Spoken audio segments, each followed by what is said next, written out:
the title of one of my pieces, Angels Share. I knew I wanted empty whiskey bottles, and I knew I wanted it to be called Angels Share.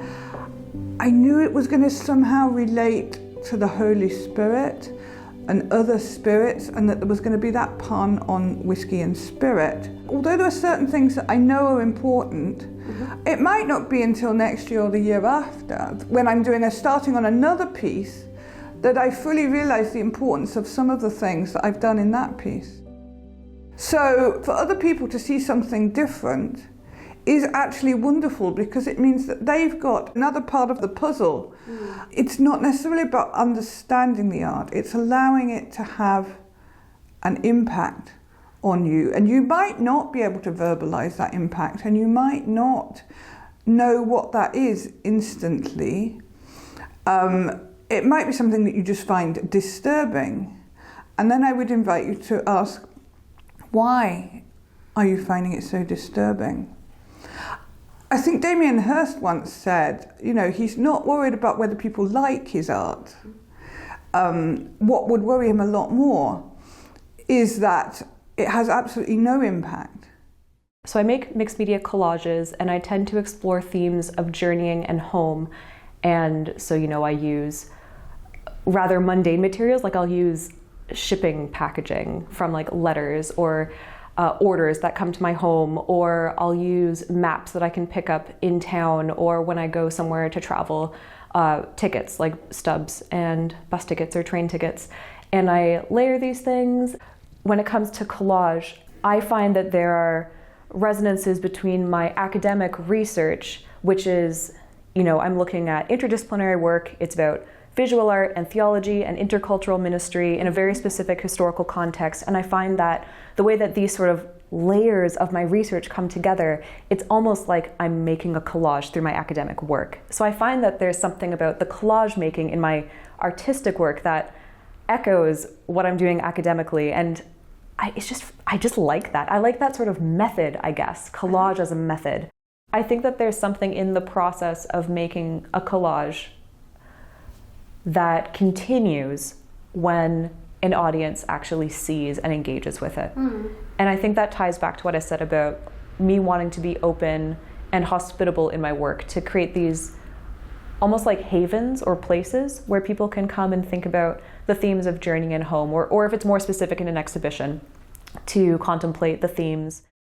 So the piece itself is about a recovery after a long period of illness. It's an extremely isolating experience when you're externally okay, but internally you've got a very high sensation of pain.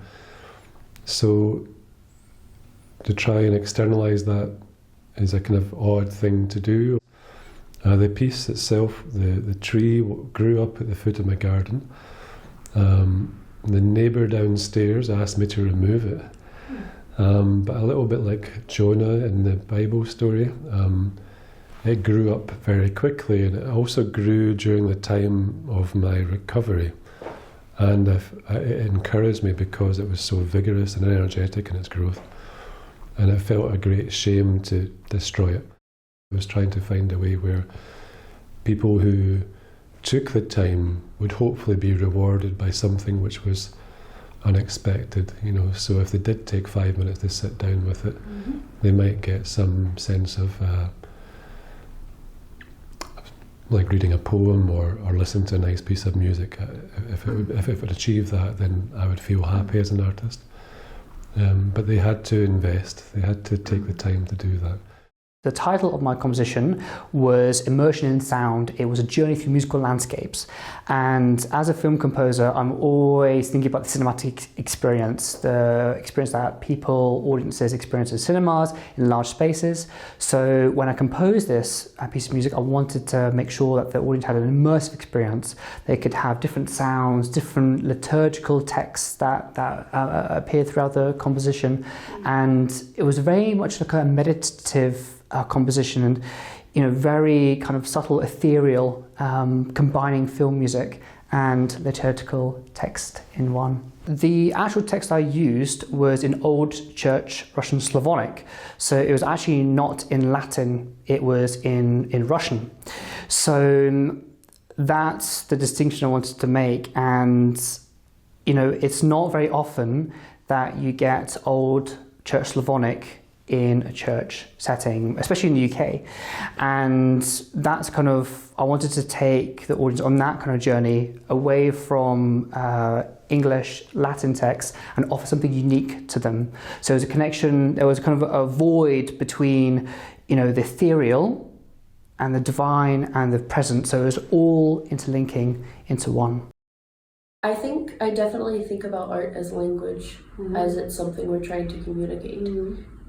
Almost something maybe we're trying to communicate that we can't use words to express. With this piece that I did for Transept, trying to, I guess, look at the void of the ice and how to fill it without the normal stipulations that come from the skating world of you have to be a certain way to be in the skating world. That's a harder concept to try to, I guess, construe on the ice. I think for me, specifically with skating, which is one of the reasons I created the piece that I created for Transept, there is a lot of judgment in the skating world, and so it's nice when I can create a space in which there isn't that. And there's almost a joy or there's something there that, you know, you're rediscovering the joy of the ice. And that I think it has to start with just creating art for yourself. On some level, life is open-ended. When things are wrapped up too tidily, you know, wrapped up in a bow, or we think we understand more than we do, that literally leads to sometimes violence and conflict. And I kind of liked playing on undermining our sense of knowing what's what. I believe that God is quite mysterious, and God reveals, but he also conceals. There's this sort of play of revealing and concealing, and I think it keeps us in a state of humility. And being truly human has a kind of humility. I really like stories that ask the big questions and that provoke you to re-examine your beliefs and that have a challenging quality. So my piece it's this long wooden frame that I just found while thrifting, and I emptied it, and it's made of 3 dimensions. And the first is the unsaid, and it's this thick twine that I ended up being a very involved process. I was painting it just with my fingers and then would loop it into very tiny holes so that the string is stretched vertically down the canvas, and ended up using a lot of string, and that fills the frame.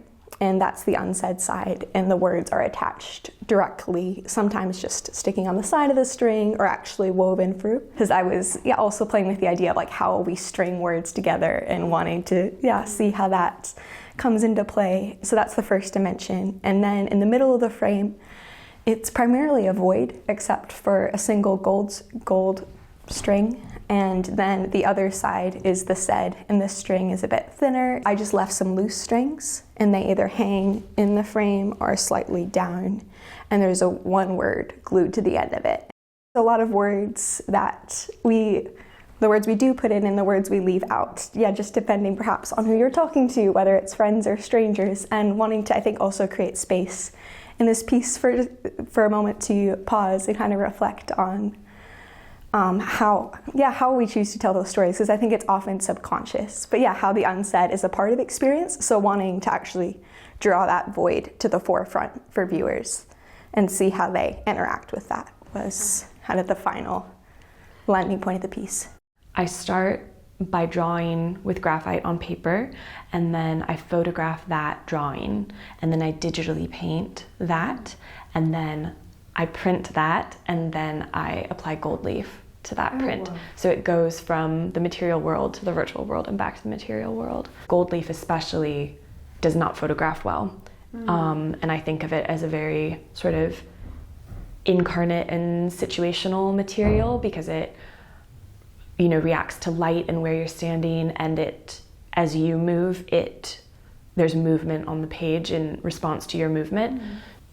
Like I said, I think it's similar to the experience of speaking and feeling heard, feeling known, understood, connected. It's a kind of, a connection, a kind of intimacy. I have two pieces in this show, and one of them is using caution tape, which the idea for using caution tape came because several months ago in the church, part of the roof in the sanctuary was falling. The plaster was falling off. And so caution tape was used to keep people out of the spaces where the roof might fall. And it was rather disruptive. I was aware of the caution tape. It's obviously very blaring and bright and says, don't go here. And so I wanted to use that tape to signify void in this show, partly because it would, I knew it would communicate, or I hoped it would communicate to part of the audience, which is the church, the people in the church. And they would remember back to that time when there was this space that they couldn't go in. Certain people tend to want to know the meaning, like, what is it about? Can you explain it to me? We don't understand it. And I don't really have a lot of answers in that regard. I can tell them some of the things I'm thinking about when I see it, but I think that even though that can feel irritating on some level, I still think that's an appropriate way of engaging the work. I don't do like visual art that you hang. I'm not that kind of artist. So the art I do is things that people would interact with. With the installation piece, it's a giant void. It's all black fabric. People can walk in, and the location was really important to me.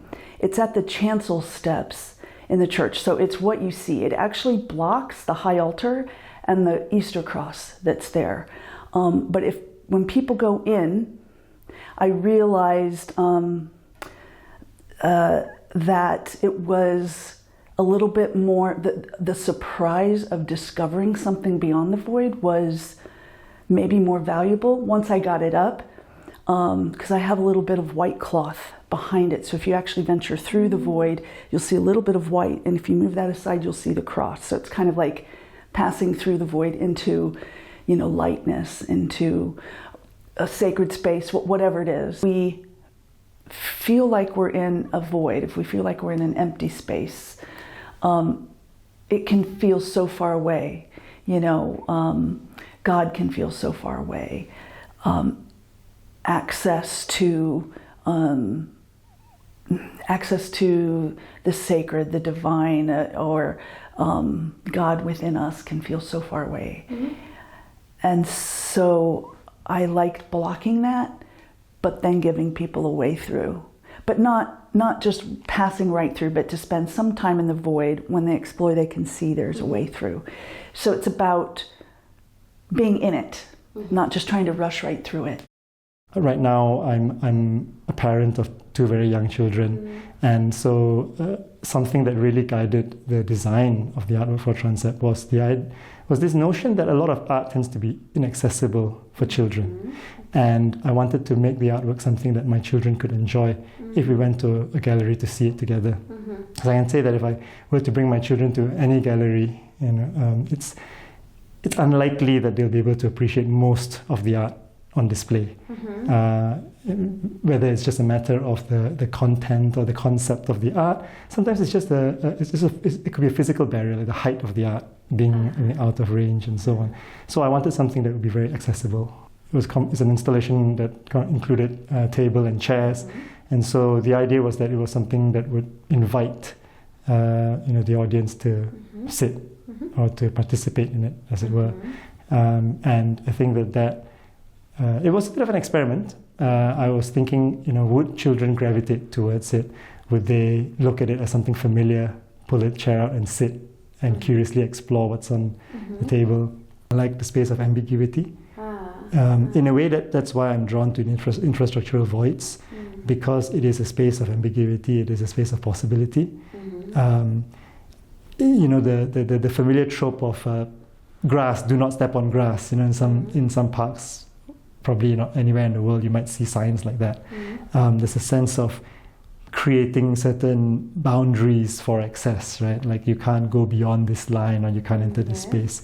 And what I like about the infrastructural voids that my photographs sort of depict and discuss is that there is a sense of ambiguity, especially in my country, Malaysia.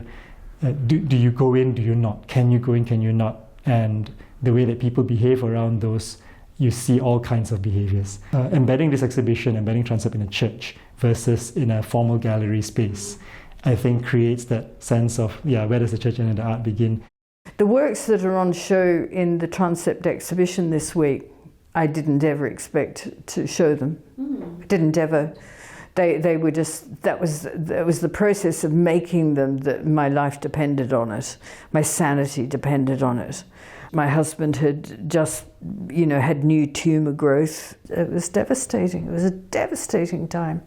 And I didn't, how was I meant to survive? I was just, it was just fear writ large.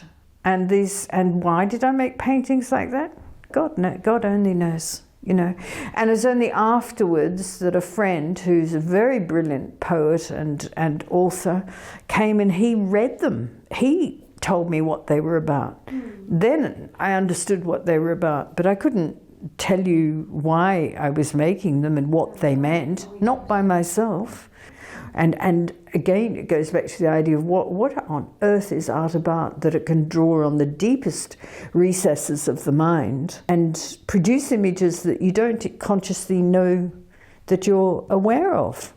To me it was kind of miraculous and bizarre at the same time. But I think what remains is the tactile importance of mark making, that is really a way of projecting one's thoughts, one's ideas, one's everything onto, a visual form, something that is material. And I think that would describe all of my work, certainly, that when I'm feeling positive and working systematically, that's the goodness of the creative act. That's what keeps life functioning and moving. And it's another way of saying, I am. I make, therefore I am. It's a form of simply existing as a human being. It's the process that's the most important thing to me. So the result isn't as important. I get out of the way, and so then it just happens. And so the thing for me that's the joy really is the insights I get from my work. But the Transept work is slightly different because we get a theme, and so then it's all the ideas that I kind of build up on the ideas, and then I do the painting. So it takes much longer because my other work is very quick. I feel I process life through drawing, and so I can digest life in a way which is quite difficult at the moment. There's so much going on, and world events do come into my work as well. For me, it's about the expression and the rhythm and the movement and the expression of line. So that's the most important thing.